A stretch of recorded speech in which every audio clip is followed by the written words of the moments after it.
એક મિનિટ ફટાફટ આવો ટોપી સાહેબની એમાં છે ને એ પગો છે જવા દે હે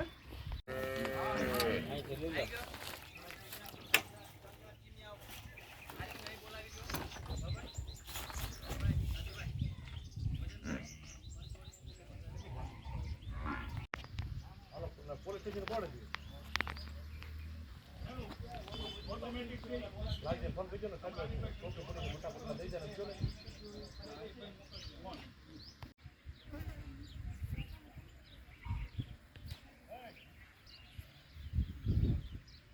હાલો હાલો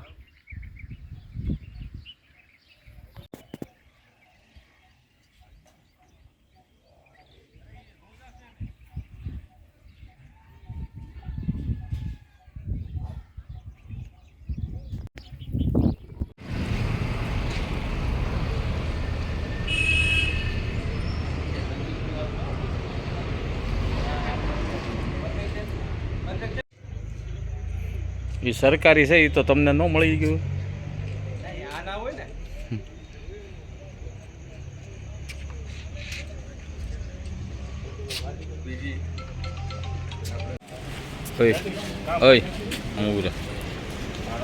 આરોપી જેવા લાગે હે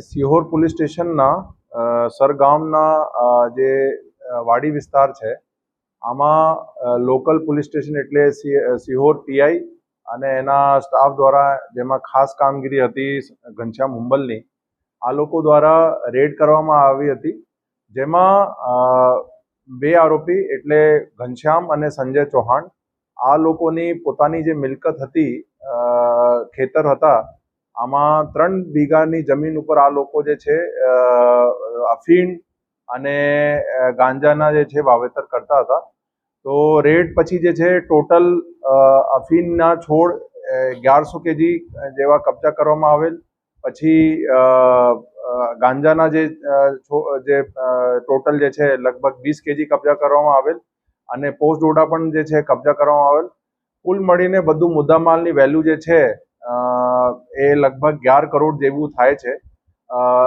આ રેડ પછી બધું કાયદેસર કાર્યવાહી કરવામાં આવેલ અને એનડીપીએસના અલગ અલગ કલમો હેઠળ મુખ્યત્વે કલમ 8 BC 15 B અને અલગ અલગ કલમો હેઠળ જે છે ગુના દાખલ કરવામાં આવેલ અને બંને આરોપીને અટક કરી લીધેલ છે અને હાલ જે છે તપાસ અમારા એસઓજી PS ઉનેસાને આપી દીધી છે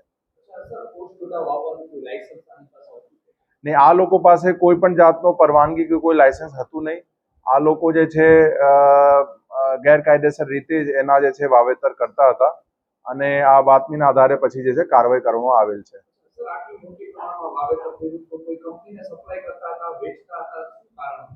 એ જે છે અત્યારે હાલ તપાસનો વિષય છે કે આ લોકો જે છે બધું પ્રોડક્શન જે થતું હતું આનો આગળ શું ઉપયોગ કરતા હતા બટ એ પોતાનો ઉપયોગ અને આગળ પણ જે લિંક હશે એના આધારે કાર્યવાહી કરવામાં આવશે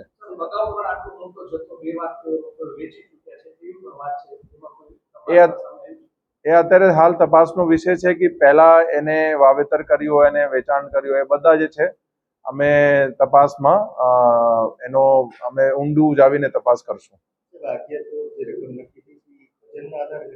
હા એ વજનના આધારે નક્કી થઈ છે એનો બકાયદા જેટલા પણ એનડીપીએસના કેસીસમાં જે ડ્રગ્સ પકડાય છે એનો પરિપત્ર એક હોય છે અને અલગ અલગ ડ્રગ્સનો શું વેલ્યુ છે એના પરિપત્ર મુજબ નક્કી કરવામાં આવે છે સેમ રીતે જે અમારા દારૂમાં જે અંગ્રેજી શરાબ છે કે દેશી શરાબ એના પણ એક પરિપત્ર છે જેના હિસાબથી એનો કિંમત નક્કી કરવામાં આવે છે.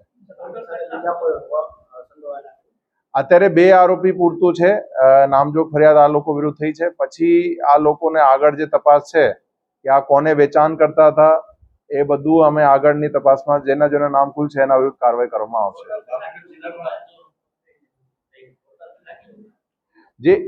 જે વેટ છે ખરેખર અફીણના છોડના છે. અફીણના જે દરેક પ્લાન્ટ 3 વીઘામાં જે એને વાવેતર કર્યું બધા મળીને એનો વેટ જે છે 1068 કિલોગ્રામ હતું. જેટલું ધ્યાન છે હું 100% નક્કી શ્યોર નથી, બટ મને લાગે છે કે એ મોટો કેસ છે અફીણનો. અને રાજ્યમાં પણ છે જેટલા ટોપ મતલબ મોટા કેસીસ થયા એમાં એનો નામ હશે. ને હાલ અત્યારે એવું કોઈ ધ્યાન ઉપર નથી.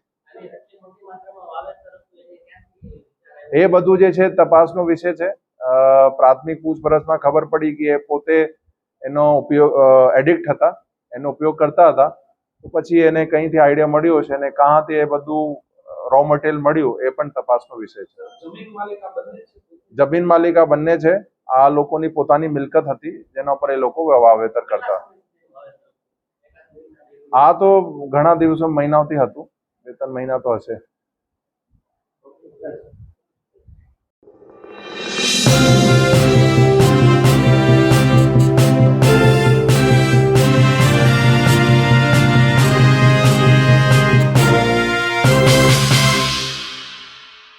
સમાજ માટે, સત્ય માટે, સત્યપૂર્ણ સમાચાર પ્રસારણ આપના મોબાઈલ પર તરત જ લાઈક કરો, શેર કરો અને સબસ્ક્રાઈબ પણ કરો. અને હા, ઘંટડી વગાડવાનું ન ભૂલશો. આભાર.